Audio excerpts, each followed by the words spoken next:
L'armée française assiégeait Puebla. La Légion avait pour mission d'assurer sur 120 km la circulation et la sécurité des convois. Le colonel Jeannin Ingros, qui commandait, apprend le 29 avril 1863 qu'un gros convoi emportant 3 millions en numéraire du matériel de siège et des munitions était en route pour Puebla. Le capitaine d'Anjou, son adjudant-major, le décida à envoyer au-devant du convoi une compagnie. La 3e compagnie du régiment étranger fut désignée, mais elle n'avait pas d'officier disponible. Le capitaine d'Anjou en prend lui-même le commandement et les sous-lieutenants Maudet, porte-drapeau et Villain, payeur, se joignent à lui. Le 30 avril, à 1h du matin, la 3e compagnie, forte de 3 officiers et 62 hommes, se met en route. Elle avait parcouru environ 20 km quand, à 7h du matin, elle s'arrête à Palo Verde pour faire le café. À ce moment, l'ennemi se dévoile et le combat s'engage aussitôt. Le capitaine d'Anjou fait former le carré et, tout en battant en retraite, repousse victorieusement plusieurs charges de cavalerie en infligeant à l'ennemi des premières pertes sévères. Arrivé à la hauteur de l'auberge de Cameron, vaste bâtisse comportant une cour entourée d'un mur de 3 mètres de haut, il décide de s'y retrancher pour fixer l'ennemi et retarder ainsi le plus possible le moment où celui-ci pourra attaquer le convoi. Pendant que les hommes organisent à la hâte la défense de cette auberge, un officier mexicain faisant valoir la grosse supériorité du nombre somme le capitaine d'Anjou de se rendre. Celui-ci fait répondre « Nous avons des cartouches et nous ne nous rendrons pas !» Puis, levant la main, il jure de se défendre jusqu'à la mort et fit prêter à ses hommes le même serment.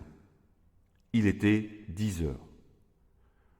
Jusqu'à 6 heures du soir, ces 60 hommes qui n'avaient pas mangé ni bu depuis la veille, malgré l'extrême chaleur, la faim, la soif, résistent à 2000 Mexicains, 800 cavaliers, 1200 fantassins.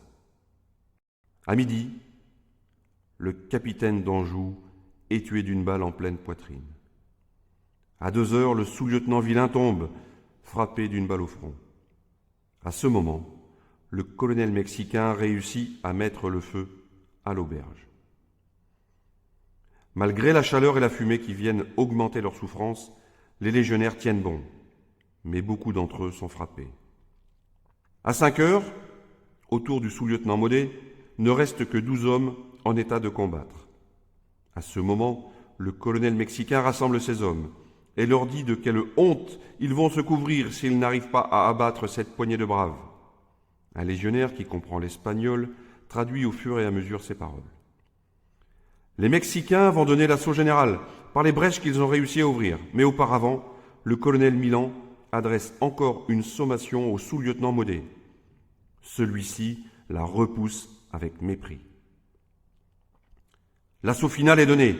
Bientôt, il ne reste autour de Maudet que 5 hommes.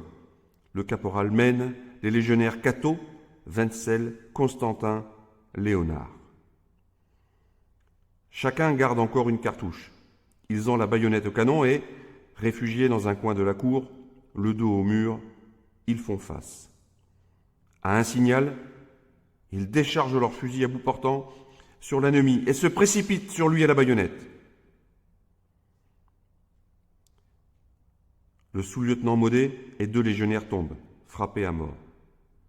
Mène et ses 2 camarades vont être massacrés quand un officier mexicain se précipite sur eux et les sauve. Il leur crie « Rendez-vous ! Nous nous rendrons si vous nous promettez de relever et de soigner nos blessés, et si vous nous laissez nos armes. » Leur baïonnette reste menaçante. « On ne refuse rien à des hommes comme vous, » répond l'officier. Les 60 hommes du capitaine d'Anjou ont tenu leur parole jusqu'au bout de leur serment. Pendant 11 heures, ils ont résisté à 2000 ennemis, en ont tué 300 et blessé autant. Ils ont, par leur sacrifice, en sauvant le convoi, rempli la mission qui leur avait été confiée. L'empereur Napoléon III décida que le nom de Cameron serait inscrit sur le drapeau du régiment étranger et que, de plus, Les noms de Danjou, Vilain et Maudet seraient gravés en lettres d'or sur les murs des Invalides à Paris.